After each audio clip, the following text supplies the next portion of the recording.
Shalom, Om Swastiastu, Nama Budaya, Salam Kebajikan. Perkenalkan, nama saya Meira Nolongan, NIM 2314201071, kelas A2 semester 1, Fakultas Keperawatan Universitas Pembangunan Indonesia Manado. Pada saat ini saya akan menjelaskan penyakit gastritis dengan pemenuhan tugas ujian akhir semester mata kuliah pemenuhan kebutuhan dasar manusia dengan dosen pengampu Ibu Nurse Fania Tampilang SKPMKes. Apa itu penyakit gastritis? Penyakit gastritis atau yang sering kita kenal adalah sakit ma adalah peradangan yang terjadi pada lapisan dinding lambung dalam kantung nasi. Kondisi ini ditandai dengan adanya nyeri di bagian ulu hati. Jika dibiarkan secara terus-menerus, gastritis dapat menimbulkan komplikasi serius seperti tukak lambung. Gastritis terbagi menjadi dua jenis, yaitu gastritis kronis dan akut. Gastritis akut terjadi ketika radang di lapisan lambung berlangsung secara kondisi tiba-tiba. Hal ini menyebabkan nyeri pada ulu hati yang hebat dengan sifat sementara. Namun jika tidak ditangani secara segera, gastritis akut bisa berlanjut menjadi kronis. Pada gastritis kronis, peradangan di lapisan lambung terjadi secara perlahan dengan waktu yang lama. Nyeri yang diakibatkan lebih ringan dibandingkan dengan gastritis akut, tetap muncul lebih sering dan terjadi dengan waktu yang lebih lama. Kita masuk dalam penyebab gastritis. Gastritis akut. Gastritis terjadi ketika dinding lambung mengalami peradangan. Penyebabnya pun bermacam-macam tergantung pada jenis gastritis itu sendiri. Menggunakan obat-obatan tertentu seperti obat kortikosteroid dan antiinflamasi dan non-steroid, mengonsumsi minuman beralkohol secara berlebihan, menderita penyakit tertentu seperti gagal ginjal, refluks empedu, dan infeksi virus atau bakteri seperti Helicobacter pylori, mengalami stres yang berat, mengidap penyakit autoimun yang menyebabkan sistem kekebalan tubuh menyerang dinding lambung, mengalami efek samping akibat prosedur operasi. Gastritis kronis. Gastritis akut terjadi jika dinding lambung dalam keadaan melemah atau rusak secara tiba-tiba.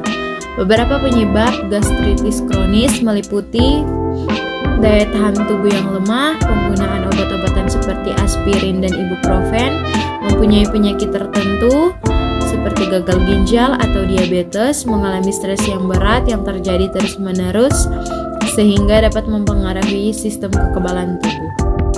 Faktor risiko gastritis. Penyakit ini memiliki beberapa faktor risiko yang meningkatkan peluang seseorang untuk mengalaminya. Berikut beberapa faktor risiko gastritis, antara lain konsumsi makanan dengan kadar kandungan pengawet dan garam yang tinggi berlebihan, konsumsi makanan lemak berlebih dan minyak berlebihan, konsumsi makanan asam dan pedas secara berlebihan, kondisi medis tertentu yang dapat menyebabkan sistem imun kekebalan tubuh menurun, penggunaan zat-zat berbahaya lainnya, kebiasaan merokok. Gejala gastritis. Gejala penyakit gastritis dapat berbeda pada setiap penderitanya. Bahkan kondisi ini juga bisa terjadi tanpa disertai dengan gejala. Namun penderita gastritis biasanya mengalami gejala berupa sebagai berikut. Nyeri yang terasa panas atau perih pada bagian ulu hati, mual dan muntah, perut menjadi kembung, hilangnya nafsu makan, berat badan menurun secara tiba-tiba hingga gangguan pencernaan, terjadi muntah darah. Diagnosis gastritis. Diagnosis dilakukan dengan wawancara keluhan, melakukan pemeriksaan fisik dan riwayat medis.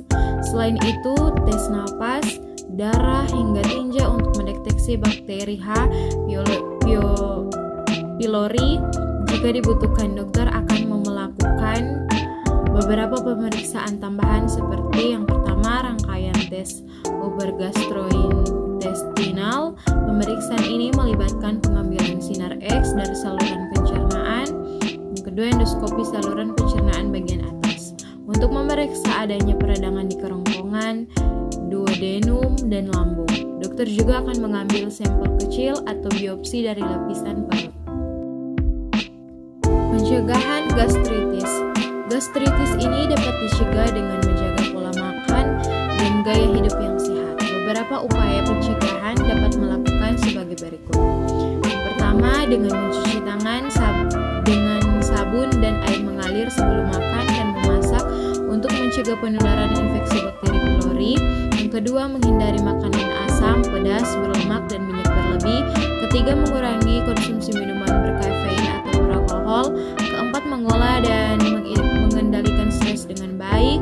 Yang kelima, menghindari konsumsi obat antiinflamasi dan non-steroid berlebihan atau tanpa berkonsultasi dengan dokter dahulu. Oleh karena itu, untuk menghindari gangguan pencernaan, kita harus mengubah pola hidup dan makan kita ke yang lebih sehat, seperti menghindari makanan berminyak, pedas, dan asam agar kita dapat terhindar dari penyakit gastritis atau MAH. Segeralah memeriksakan diri ke dokter jika merasakan salah satu atau beberapa gejala gastritis.